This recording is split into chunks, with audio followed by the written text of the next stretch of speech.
السلام عليكم ورحمه الله تعالى وبركاته. اخواتي كيف دايرين؟ لاباس عليكم؟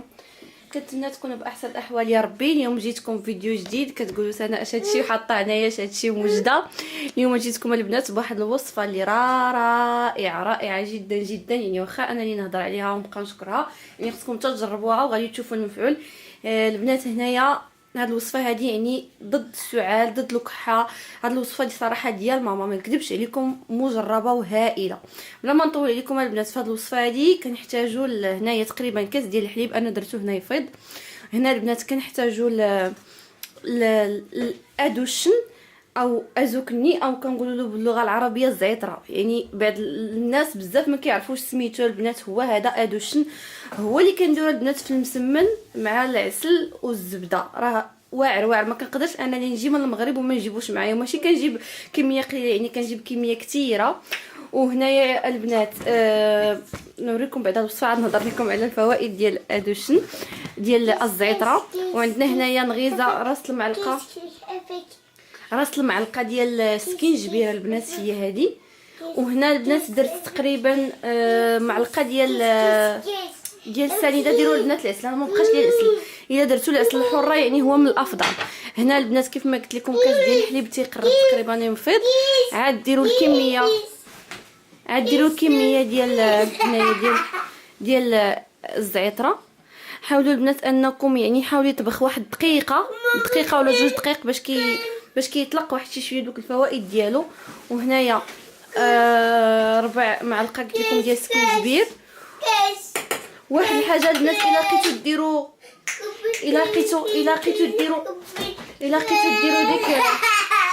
لقيتو ديروا اسمحوا لي بنتي كتغوت. الا لقيتو البنات ديروا داك هولس او ديك الحلوه الحاره، يعني ديك الحلوه الحاره راه زوينه البنات. راه حتى انا كنديرها في هاد الوصفه ديالي، يعني راه زوينه البنات والله. الا عندها فوائد انا كنديرها، يعني كتطلق ديك الحروريه ديالها. هنا غير حيت ما بقاتش عندي، انا راه كنديرها دائما في هذه الوصفه هذه، ما بقاتش عندي. ممكن ما قلت لكم الا ما لقيتوش ديروا هوس، حيت انا كنشريها من ليدل، راه كاينه في ليدل، شي خطره نصورها لكم.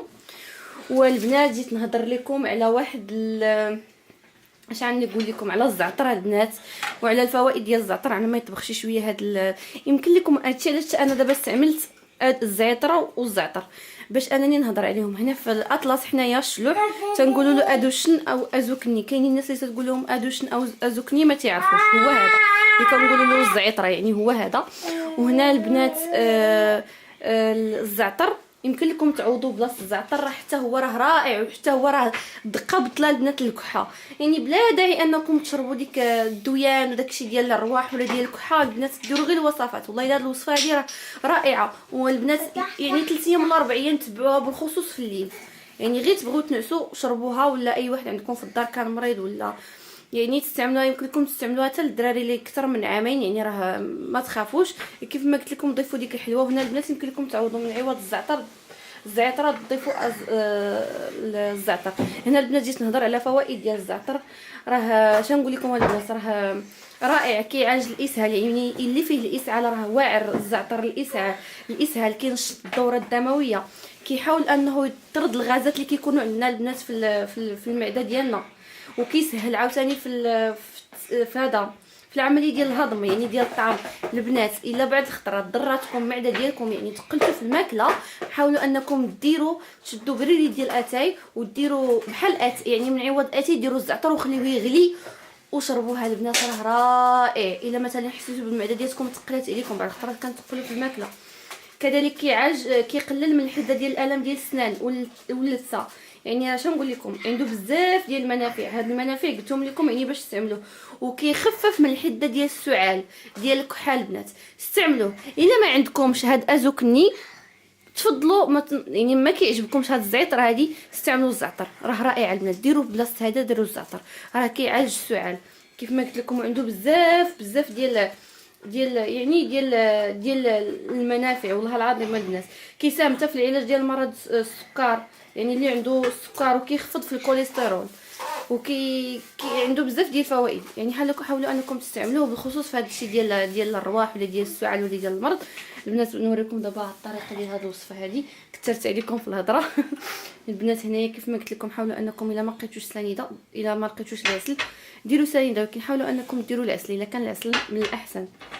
وكيف ما قلت لكم البنات سمحوا لي عرقاش الحلوه ما بقاتش ليا. الا ما عندكم ديك الحلوه الحاره راه تعرفوا هذيك كدير جوج دريه في المغرب، هنا راه كاينه في الليدل ديال الرواح، يعني كتكون حاره كتكون فيها ريحه فيو مجهده. ما لقيتوهاش ماشي مشكل، استعملوا غير الزعتر ولا زعتره والمعلقه سكينجبير. ها انتم البنات تقريبا حتى كيطبخ شي شويه.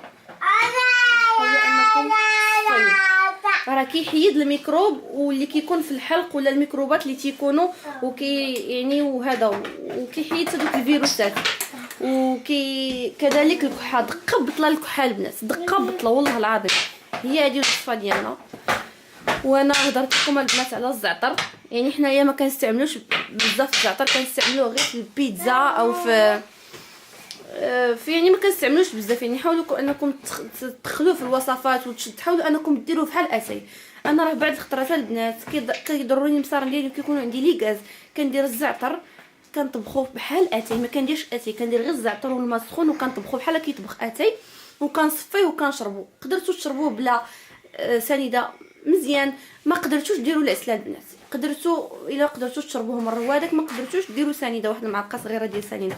راه زوينه البنات، راه عنده بزاف ديال المفعول والله العظيم. يعني حاولوا انكم تبقاو تستعملوه بزاف. يلا البنات بلا ما نطول عليكم، كنعرف هذه الوصفه هذه وكنستعملها دائما، وقلت علاش لا البنات حتى هما يستافدوا معايا في هذه الوصفه هذه. يعني كنتمنى انكم تجربوها وتستافدوا منها بلا ما نطول عليكم. يلا مع السلامه، وما تنساوش الضغط على الزر الاحمر والضغط على الجرس باش يوصلكم اي جديد، واللايك ما تنساوش البنات باش تجيو تشجعوني وتدعموني باش انني نعطيكم فيديوهات اللي تستافدوا منها ان شاء الله بحول الله. يلا البنات مع السلامه، حتى شي فيديو قادم ان شاء الله.